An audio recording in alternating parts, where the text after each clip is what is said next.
Pioneer Knowledge Services welcomes you to the next Because You Need to Know.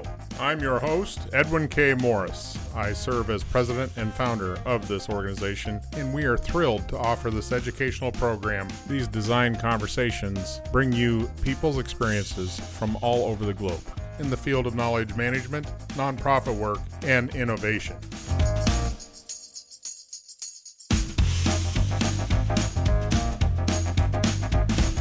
Assalamu alaikum, marhaba jami'an, bonjour tout le monde, salut, bienvenue à cette podcast.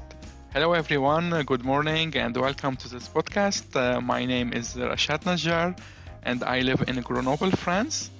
The most interesting thing near me is LHC, Large Hadron Collider. It is the world's largest and highest energy particle collider. So this is somehow scary and somehow a little bit good. So I'm located on the French-Swiss border. I love to meet new people. That's why I'm here on the podcast. I'd like to connect, to share my stories, listen to their stories, and offer help if they need it. The things that I have learned throughout all of these years is that preparation, persistence, and patience are keys to success. Half of the success, I believe, is preparation and determination. The topics that I'd like to talk for hours and hours is knowledge management, obviously. And I recently wrote and published a report exactly analyzing generative AI use cases on where and how those capabilities can augment the learning experience and the knowledge management processes, of course. So this has been my career, 10 years in this field, organizational learning and knowledge management. The last book that I read that I'd like to share it with you is really very interesting book. It's called The Big Con by Mariana Mazzucato. She's a professor in innovation economics at UCL. Mainly, the authors are arguing the myth that the consulting industries always add value to the economy. And they support this argument or this counter argument very brilliantly. They said innovation should come from within, from the inside out. Investing in the collective intelligence of the people and empowering them to pop up ideas and to build on the collective elaboration of those ideas and do innovation. Is AI going to go away? Is artificial intelligence just a fad? It's been here since 1983. It will continue to be, but like any other technology, there's a hype curve. It will go and up based on the drivers, the technology, overall circumstances. So let's demystify what AI is. Yes. I think there's a lot of folks that hear it and they see it everywhere now on every social media platform or every entry point they have to news and media. What is it? Why should they care? Perfect. And I like to demystify it. There's a misconception. AI, artificial intelligence, is intelligent. This is a misconception. It's not intelligent. We are really at the extreme computing edges. So we have very powerful computing machines that are doing enormous computings. On the other hand, let me ask you this question. True. Can a machine wake up in the morning and says, what should I do today or what I should learn today? Well, that's self-consciousness, right? That's a self-driven reality of purpose. And yes. Maybe someday we'll get there. But right now you're saying that ability is not what artificial intelligence is. Yes, and the most risky thing is our expectations. So we are expecting from AI much more than AI is capable to do. So just so we can add more clarity to this, so I looked up Merriam-Webster's definition of intelligence. Yes. So artificial intelligence, as you say, is a kind of a misnomer because it's not really that yet. Yes. Intelligence in the first definition is the ability to learn or understand or deal with new or trying situations. I apparently have never read that definition before because that's pretty cool. So that is definitely a human trait. For some humans, I'll say. But that is a humanistic type trait. Let me share also with you something. I did a PhD studies. And during research, we are always, and most of the situations, we are confronted in ambiguous situations. We don't know what to do. And there's no reasoning or there's no, let's say, evidence if we are going to choose this correctly or not. The only thing that drive us toward a direction is our gut, something inside us. Does the machine have a gut? I'm just questioning. I don't know the answer, but I'm questioning. That goes back to the 1800s with the original concept of the thinking machine. Yes. That this idea that we can mechanize comprehension and understanding has been around a long time. Definitely. And let me give you one more thing. There's ChatGPT gained the mainstream attention. But do you know that the training, because AI is a subfield of machine learning and ChatGPT is a subfield of deep machine learning. And deep machine learning, there's two phases. The first phase is the training. This is where the machine learn. And the second phase is the fine tuning, when we tune the machine to adapt to the outcomes. So we have an accurate outcome. For example, if we are applying this AI in the field of cosmetics, so we need to teach the machine the specific lexicon or the specific knowledge about cosmetics. What I'd like to share, ChatGPT and all other large language models, they use something called ghost army. So the ghost army, those are workers who do very millennial tasks like labeling an object. This is a car. This is a fish. They say, yes, this is a car. So the machine doesn't know what's true. This is a ghost worker. And they are paid $2 to $9 per hour. And they used a massive army of ghost workers to train or to validate the outcome of the machine and to say this is true or not, or to label the objects. So now, how can a machine be intelligent and we are still in need of the human perception and the human expertise? Well, the way you just explained it, it can't be done. Unless we get to the bioengineered level of wetware, which we can program hardware, software by our own synaptic structure. Maybe, yes. Then you got embedded humanity in a machine. Well, this is a call for all our entrepreneurs to take this idea. The Rise of the Machines is the article I'm looking at right now from Smithsonian Libraries. Yes. And we talk about how this whole idea that spurred off the Industrial Revolution became this idea of self-manipulating machinery. Yes. And it's just bizarre to think that this was these concepts go back to the 1800s, that people have been trying to make machines so-called think, but at least make a cognition differential in their mechanical approach to whatever the job was. And a lot of these were very labor-intensive work for these machines. So if we go forward... Yes. So this is 1800s, that this whole idea of thinking machines, and that's just a general terminology here. 1800s, thinking machines, 2020s, AI is everything, but it's not really intelligent. What's 100 years from now, my friend? Well, I wish I would know. You're a pretty smart fella, so I think you can conjecture, please. Yeah, I think we will continue to advance in computing. That's true. Previously, during the 1980s, 1990s, Moore's Law, he's the Intel CEO, he said the number of transistors that we can put on the same area, fixed area, will doubles every 2 years. However, what we saw with the Gen AI, since 2013, the computing power has doubled every 3 to 4 months. Yes, definitely when computing power increases, it will unlock for us a lot of new capabilities. And what I can foresee is really still within the realm of pattern recognition. For complex pattern recognition, for example, if we are studying to drug effect, if I am on a treatment and I'm taking a drug and I have my personal health record and personal health characteristics, am I on a diet or not, and what are other drugs that I'm taking.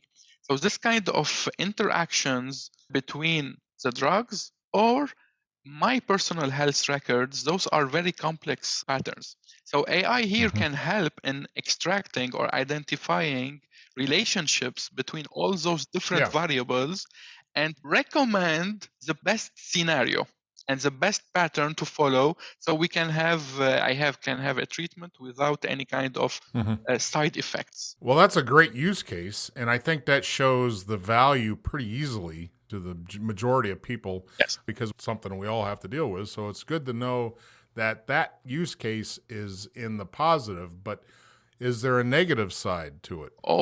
Can it be criminal? Yeah. Okay. All right. All right. Let's hear about the negative side to all of that. Yes. Well, I can think of two negative consequences. The first one is about security, privacy, and personal data. How much I am willing to open up my personal health record, which are highly confidential information. So maybe some commercial companies will leverage those data and build some commercial activities or make some profit. So this is very critical topics related to ethics. How we can build ethical AI applications that are not harmful, that respect my personal privacy without being judgmental or being intrusive into my life. This is very big and vast topic and need the involvement of multiple stakeholders, multiple perspectives from legal, from society, from health personnel, and every single decision maker. So is this a call to action? Do you see this as a call to action right now, that somebody on a unified global front get some teeth in this? Because right now, I would suppose most countries at different levels are all trying to combat this in their own way, in their own domain. But this is a global issue. A global issue, correct. And we should learn from the past, from specifically the GDPR, Global Data Protection Regulation. We, at global level, we didn't took it seriously until it was imposed and until it was confirmed. And then companies rushed to comply with GDPR, data protection. And the European Council has made some law enforcement. So we should anticipate this trend and work together in advance to put some common, let's say, principles and values to deploy and develop ethical AIs. What I'd like also to mention that ethical AI should not be confused with a checklist. We don't want to create a checklist and say, yes, we comply with being transparent and being respectful. It's not about checklist. Ethical AI is the process. It's not the end product of the process. Every single application, every single time we work together and develop AI ethical, we should consider it a case study. And we should re-evaluate that application with respect to the principles and values that we deploy it. For example, face recognition. I am a company and I am developing face recognition application. So I should go to the checklist and say, yes, it will respect my private life or not. Instead, what should I say? Should I evaluate it as a case? Who are my target audience? Should the public be able to use this face recognition? Or I should limit it to the celebrities? Or should the government agency should do it? And if the government agencies... Or who's got deep pockets, right? Got deep pockets, yes. And even if the governmental agencies are allowed to use it, are they allowed to use my personal data? And what type of biases I should eliminate? Because when doing face recognition, there's the skin tone, the dark, the yellow, and different skin tones. So my training samples should be representatives, so I should remove biases. And my applications doesn't give me or favor white skins or dark skins. Right. All those should be considered and reevaluated carefully before deciding or before opening up this application. Let's take that a notch further. So I'm still looking at the GDPR. So this is a EU, European Union product, and I want to get back to this, so don't let me forget. But what you're talking about relates to me in my history as a broadcaster. The Federal Communications Commission in the United States was built to help protect people from media. That's my generalization of the FCC. As a FM radio broadcaster, we had regulations and stipulations on what could be said on the radio to protect the public, right? But those regulations were regionally constructed. Yes. What plays well in New York City will not play well in Idaho. So there's Yep. regionality and sensitivities involved. So does that call into this conversation the idea of having a regional gatekeeper, a regional meaning that there's an interpretive level of the overarching controls, the data policies and enforcement to allow for pockets and regions and cultures that have their own flavor? Don't get me into politics. Oh, that's not politics. Come on. What sparked that was that as I read the GDPR information on the website, Yes. the history of the GDPR started in 1950 with the European Convention on Human Rights. Yes. So this has a deeper level than just data protection or cyber anything. Yes. It's just human rights. Yes, correct. And it should be globalized. But what is the risk? The risk is then we customize. We say this is too generic and let's customize it to our own preferences. And there's a much more customization for every company. Every company will say, yeah, those are good guidelines, but I have my own values, I have my own mission. Let me customize it. And then slowly what will happen, we deviate. And then when divergence will happen, when we have a little of deviations, and then we go into all directions. We need to take it seriously and work it at global level. So is that a UN charter? Is the UN involved in this? I wouldn't recommend the UN, but oh, okay. All right. So who should own this? It should be community owned because involving the end users, because it's all about being transparent and being truthful to the end users, to the customers, to the users. So the users and the customers should be involved. And in fact, there's something also that I'd like to highlight. Gen AI or machines, they don't make decisions.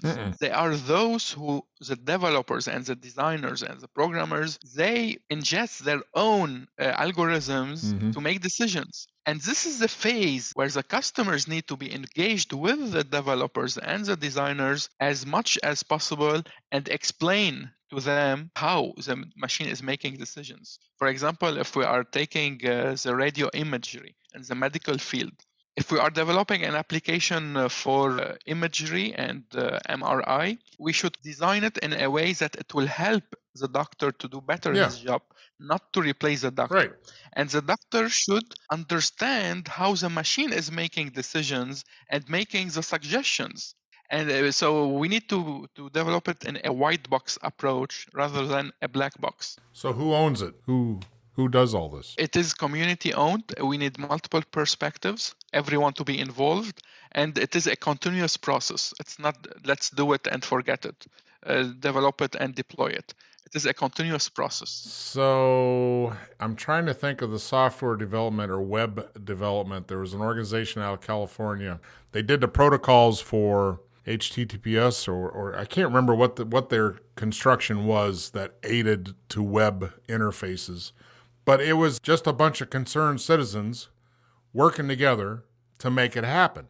It was an open source kind of reality. Yep. So are we looking that that's what we need? So it's not part of any government. It's not part of any corporate agenda. It is just the people with human rights that want it. Yes, and I am in favor of a decentralized model and distributed models, which lead to the open source community. And I advocate this working mode. Okay. So when are you going to start that? Let's do it tomorrow. All right, let's go. I'm for it because I don't see anybody owning it. And if anybody does stand up to own it, they're only going to represent their little piece of the pie.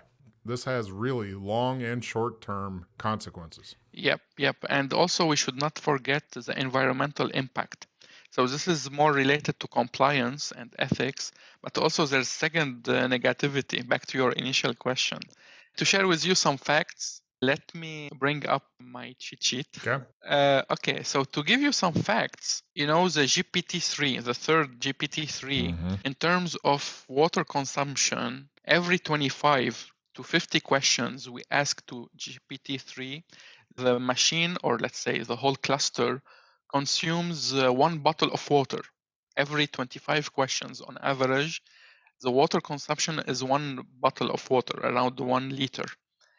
And the CO2 emissions emitted by the cluster to train GPT-3 is equivalent to 60 flights between London and New York, back and forth. And the energy consumption, because those are really hungry clusters, they consumed for GPT-3, which is 1,000 times less powerful than GPT-4. It consumed the power or the electricity equivalent to 90 households for 1 year. So this is a real environmental impact in terms of water, power, and CO2 emission. And those are just for GPT-3. And now we are talking about GPT-4 and 5. And Microsoft, they just published their environmental and sustainability report. Their water consumption spiked around 25% year over year from 2002 to 21 to 22 to 23.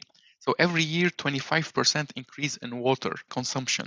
So this is a serious issue or consequence to consider. Those clusters used to train Gen AI are hungry, are thirsty, and they pollute.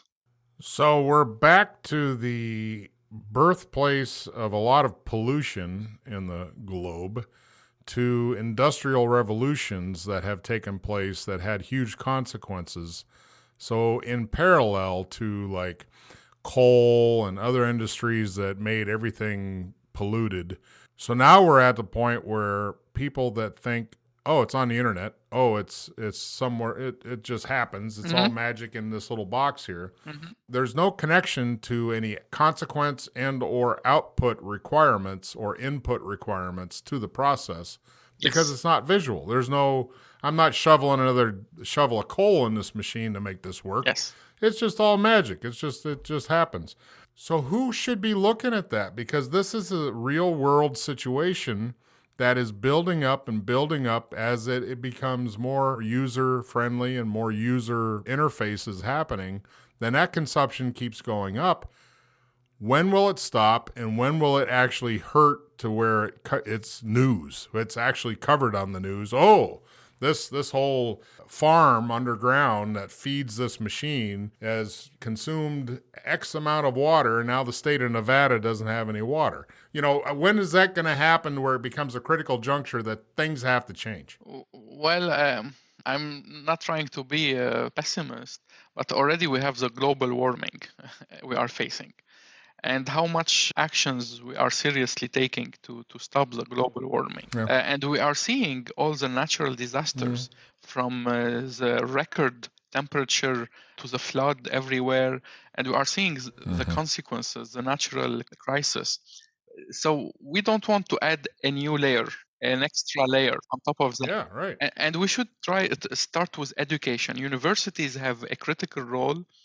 When we are teaching Java or Python at universities, we should add a course called Programming for Sustainability or Sustainable Developers. And we should integrate the notion of environmental impact into our coding and programming applications. So we should start doing the educations. Companies, they have their corporate social responsibility, affinity groups, local communities. Everyone should tackle it from his own perspective. And all of us together, we should take it seriously and to be energy effective and to try also to implement, to do some kind of decarbonization. I know from my company, we are launching a lot of programs into being carbon neutral. And also being carbon neutral will help to compensate all the energy and all the CO2 emissions emitted from those clusters. So if we put this in the context of every other advance that created pollution, I just searched artificial intelligence pollution because really we're talking about the environmental impact in total. Most of what I see is how AI is helping pollution. So it's kind of funny that most of what I see written is all about, oh, it's all great. But there is one article, and this is from The Guardian. So the source is The Guardian. As the AI industry booms, what toll will it take on the environment? And it really looks like they're digging into what does this all mean? So they talk about Amazon data center in Manassas, Virginia. I think I just want to plant enough seeds out there that people really need to start Mhm. realizing the world's impact on this rapid access to information and data. Yeah, just because it is silicon, at the end, all the electronic components are silicon based. It doesn't mean they are clean and they don't pollute. So going back on your water, I just see this one paragraph Yes. from the same article from Yes. The Guardian. Google became the first, this is quote, Google became the first tech giant to publicize its water usage worldwide, but provided average figures that concealed important details about the local impacts of its data centers. After a protracted legal battle with the Oregon city of Dalles, Dalles, in Oregon, released data showing that Google data centers use a quarter of the town's water supply. Wow. Huge. This is huge. And I got to say, I've been in the world of tech and knowledge management as not as as kind of an advancer, I'll say. And you're the second person to be on the show that talked about the cost of doing all this AI stuff, or the cost of data centers.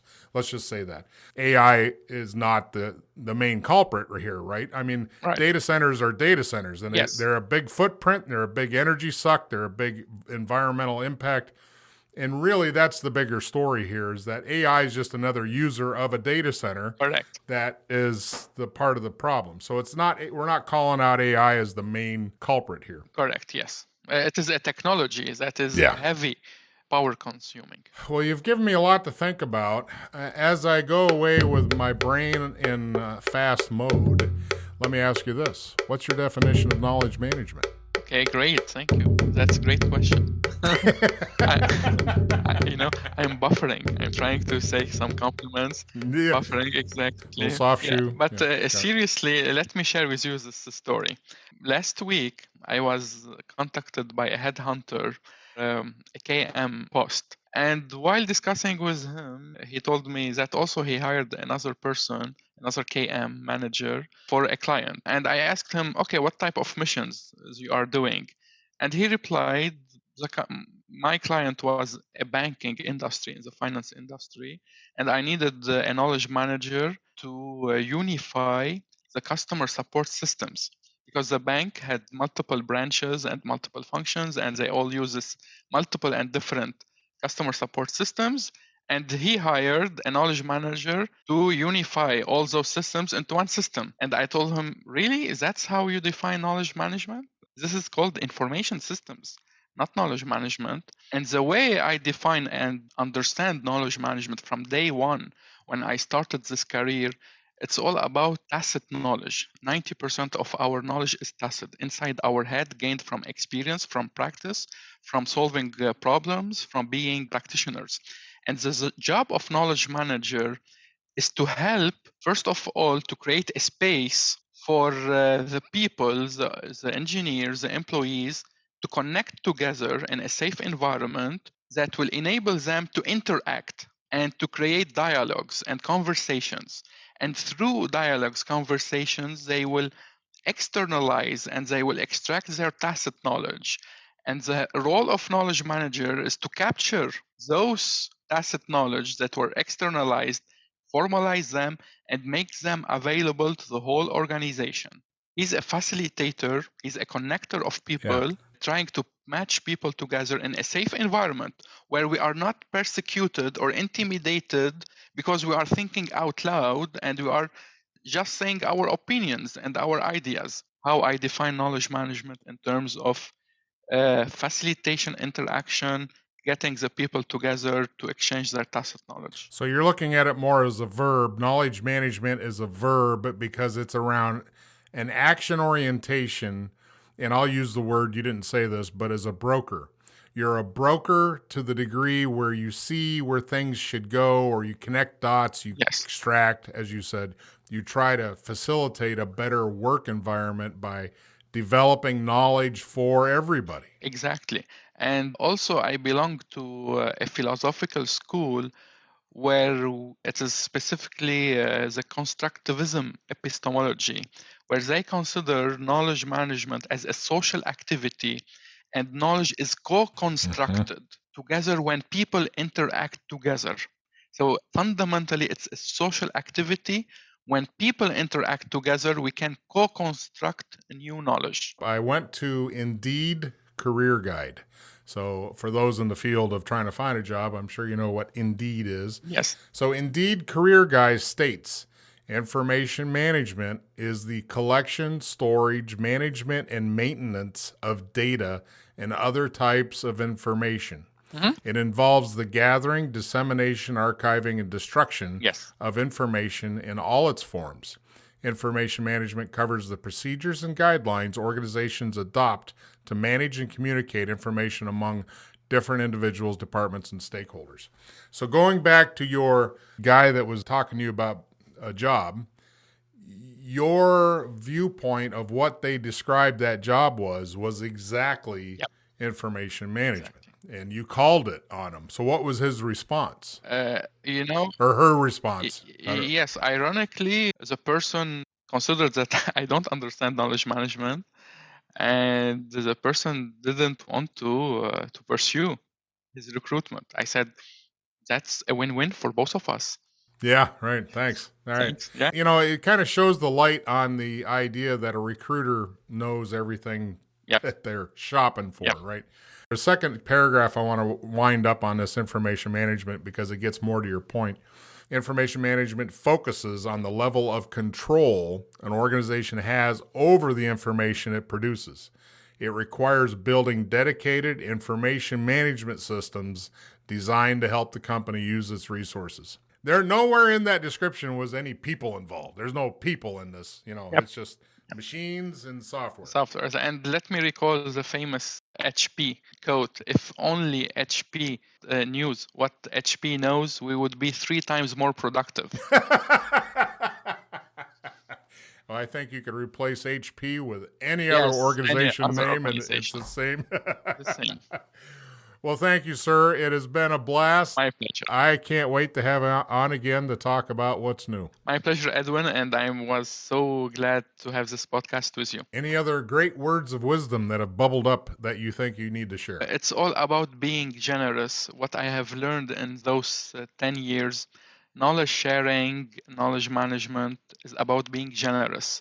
Not only with the way I share my knowledge or I offer help, but even in my private life. If I'm generous with my family, with my friends, with my people, most probably I'll be generous enough to share my knowledge, to help people, and to say, yeah, I'm here for you to help. How I can do it, what I can do to support you.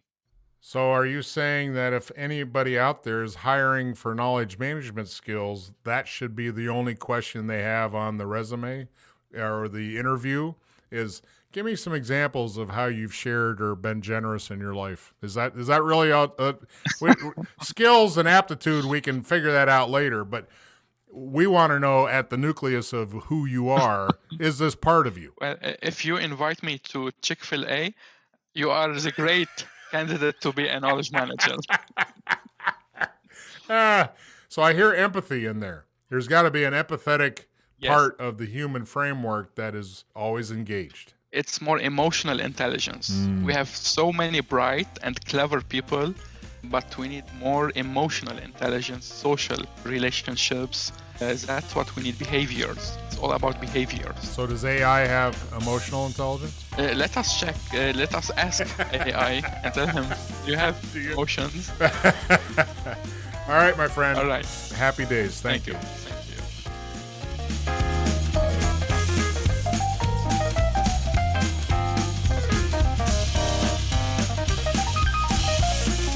Thank you for joining this extraordinary journey, and we hope the experiences gained add value to you and yours. See you next time at Because You Need to Know.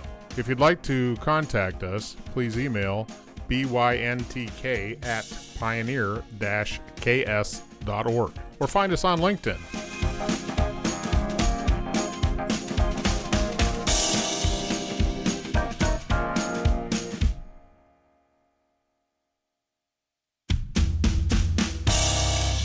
Thank you for listening to Because You Need to Know, the reference podcast in knowledge management. My name is Soni Toneme. As an art administrator, Because You Need to Know has been my go-to podcast and has helped me hone my management skills. Please consider sponsoring the podcast with your business.